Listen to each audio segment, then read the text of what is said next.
So mga bagay na kailangan mong gawin upang lalo ka pang hanapin ng isang lalaki. Kung sa tingin mo sa inyong relasyon ngayon, pinapabayaan ka na niya, hindi ka na niya hinahanap, tipong parang wala na siyang concern sa'yo, yan yung mga bagay na nararamdaman mo ngayon. Well, sa video ito mga kamamay, pag-uusapan natin is kung paano ba ikaw naman sa pagkakataong ito ang hahanapin ng isang lalaki. So, paano mga kamamay, if ever na gusto mo at nagugustuhan mo o natutulungan ka ng video ito, isa lang ang hinihiling ko. Don't forget to click the subscribe button, notification bell, and syempre, like mo na rin ang video ito para sa mas marami pang love advice na maaari kong i-share sa iyo, maaari kong uturo sa iyo. So, kung napindot mo na mga kamamay yung mga buttons na tinuro ko, maraming salamat sa iyo at mangyayari na simulan na po natin ang video ito. So ano nga ba yung mga bagay na kailangan mong gawin upang ang isang lalaki ay muli kanyang hanapin? So number 1, huwag kang mag-focus sa paghihintay sa kanya. Oo mga kamamay, mga girls, sinasabi ko sa inyo, huwag po lagi kayong naghihintay ng message ng isang lalaki. Huwag kayo palaging nakaabang sa inyong mga telepono. Huwag po kayo palaging nakatingin sa inyong mga cellphone para mag-abang ng kanyang chats. Kasi kapag palagi nyo ginagawa yan, hindi malayo na i-message nyo ang isang lalaki sapagkat maiinip kayo dahil hindi siya nagpaparamdam sa inyo. Anong nangyayari kapag hindi nagpaparamdam sa inyo ang isang lalaki? Di ba namimiss nyo? Di ba hinahanap ninyo? Ang gusto ko, sila ang maghanap sa inyo, hindi kayo ang maghahanap sa kanila. Kung anong ginagawa mo ngayon, hayaan mo na sila ang gumawa nun para sa inyo. Anong ibig kong sabihin? Huwag kang mag-abang sa mga message niya, huwag kang mag-abang sa mga tawag niya. Para sa ganon, hindi mangati ang kamay mo na mag-message sa kanya. Kailangan, hayaan mo lang siya na kung ano mang ginagawa niya, kung siya ay busy at nagpaalam naman, hayaan mo muna siya. Bigyan niyo siya ng pagkakataon o oras upang gawin yung mga bagay na ginagawa niya, yung mga bagay na priority niyang gawin sa kanyang buhay. Huwag kayong mangulit, huwag kayong maghintay.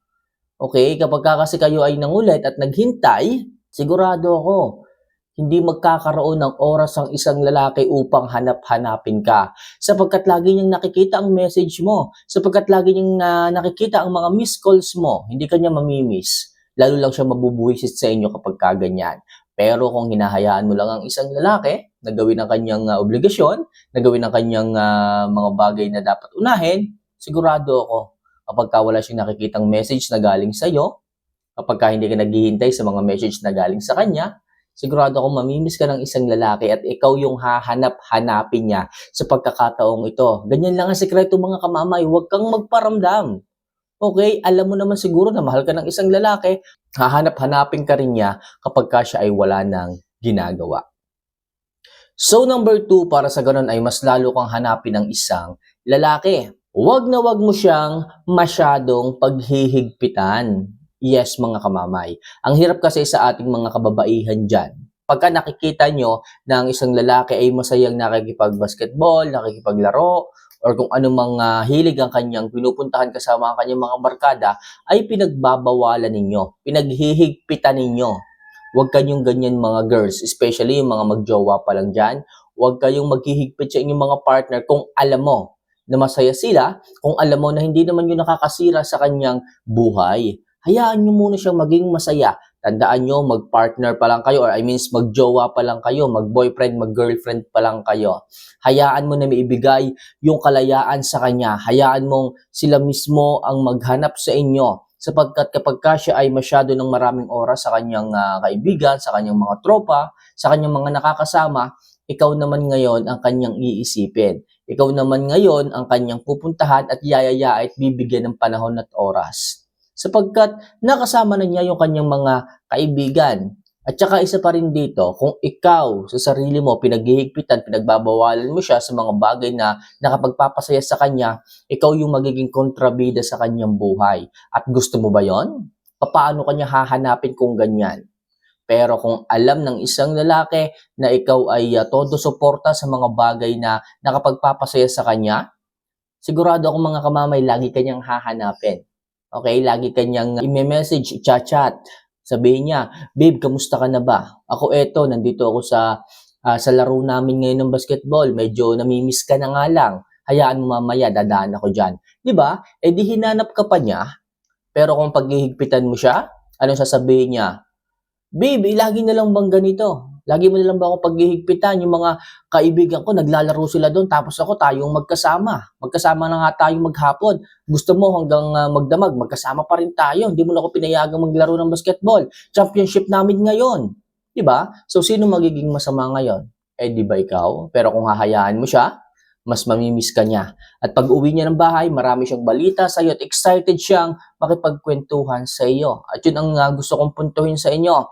Mas hahanap-hanapin ka ng isang lalaki kapag ka ganyan. So next, iwasan mong makipag-usap sa kanya ng babad. Pag sinabing babad, ng maraming oras. Ito kasi yung nagbibigay sa isang lalaki ng pagkasawa o ng pagkaumay pagdating sa inyong pag-uusap. Hindi ka hanapin ng isang lalaki kung palagi mo siyang nakikita. Hindi ka hanapin ng isang lalaki kung palagi mo siyang kinukulit. Kailangan mga kamamay, tamang oras lamang ang ibigay nyo sa isang lalaki. Yung tipong mamimiss ka niya, yung tipong hahanap-hanapin ka niya. Okay? Isipin nyo na lamang kung lagi mo nilang siyang kausap, lagi mo na lamang siyang inuuna, tama naman na unahin siya. Pero wag naman sana na sobrang oras ang ibigay nyo sa kanya sapagkat nakakapagdulot ito ng pagkasawa at pagkaumay ng isang lalaki sa inyo kapag kaganyan. Hindi siya magkakaroon ng oras na gawin yung mga bagay-bagay na gusto niyang gawin. Kasi nga nandiyan ka, kasi nga kinakausap mo siya. Pero kung tamang oras lang ang binibigay niyo mga kamamay, sigurado ako, sunod-sunod ang message niya sa iyo dahil sa pagka-miss sa iyo. Hahanap-hanapin ka, at talagang kukulitin ka na niya kung ano bang ginagawa mo. Okay? So next, iwasan mo ang palaging paghihinala at piliin mo ang magtiwala. Oo mga kamamay, isa rin po ito sa mga bagay na kailangan mong gawin para hanapin ka ng isang lalaki. Imbes na palagi kang magduda, imbes na palagi kang maghinala na baka merong ibang babae ang partner mo, bakit hindi mo piliing magtiwala? Kung hindi pa naman siya nagkakaroon ng history ng panloloko, bakit ka magdududa? Bakit ka maghihinala? Tama lang na ibigay sa kanya ang tiwala na kailangan niya. Okay? So sigurado ko mga kamamay, lagi kanyang hahanap-hanapin kapag ka may tiwala ka sa kanya. Pero kapag ka palagi kang nag-iisip na, sino kaya kasama nito? Sino kaya yung mga babae nito? Sino kaya ang nakakasama nito ngayong oras na to? Parang mayroon akong nararamdamang hindi maganda. Huwag ganyan kamamay. Hindi ka hahanapin ng isang lalaki kung puro katoksikan ang inihahatid mo sa kanyang buhay, sa kanyang utak, sa kanyang isipan. Kailangan ipakita mo na babae kang may tiwala at may respeto sa kanya. Sigurado akong hahanap-hanapin ka ng isang lalaki at palagi kanyang mamahalin. And last, magkaroon ka ng pagkakabisihan. Oo mga kamamay, sinasabi ko palagi sa inyo, ang mga babae dito, once na na-in love, once na nahulog ang puso, once na nagmahal ng isang lalaki, anong ginagawa?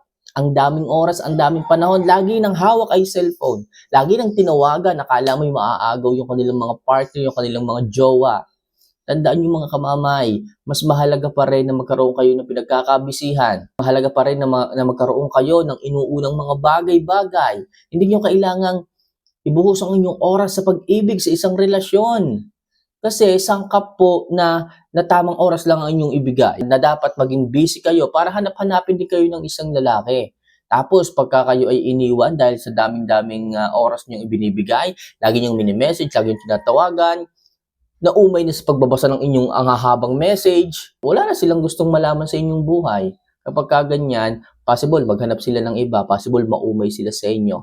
O possible, masita ka pa niya o masabihan ka pa niya ng hindi magandang salita kapag kaganyan, sabihin sa iyo, bakit ba sobrang dami mong mag-message, sobrang haba mong mag-message, nakakaburuyo ang magbasa nito. Tapos pagka hindi mo nasundan yung sinasabi sa iyo ng babae, magagalit yung babae. 'Di ba? Kayo rin ng gumagawa mga kamamay na ikagagalit niyo sa isang lalaki. Pero kung bibigyan niyo lang ng tamang oras at kayo ay busy rin sa inyong ginagawa, sigurado ako, hahanap-hanapin kayo ng isang lalaki. Sigurado ako, mamimiss kayo ng isang lalaki sapagkat kukunti lang yung oras ninyo. Sapagkat iisipin nila na, teka, bakit hindi ako naaalala ni babe? Yun yung mga gusto kong mangyari sa relasyon ninyo. Ikaw yung hinahanap. Ikaw yung namimiss. Okay? Ikaw yung hinahanapan ng atensyon. Ganyan dapat mga kamamay. Kailangan ngayon pa lang magkaroon kayo ng pagkakabisihan. Maghanap kayo ng side job or side hustle job o maghanap kayo ng trabaho, ng career o mag-sideline kayo, kung ano pa man. Basta ma-focus ang attention ninyo sa ibang bagay at hindi puro sa pag-ibig at puro lalaki lamang. So paano mga kamamay, ilan lang yan sa mga bagay na kailangan mong maintindihan or gawin or i-apply sa isang lalaki upang hanap-hanapin ka nito. So paano mga kamamay, sana kahit paano nakatulong ang simpleng video ito. Kung alam mong nakatulong, mag-comment ka naman sa comment section at shout out kita next video. So paano mga kamamay, see you for our next vlog. Paalam.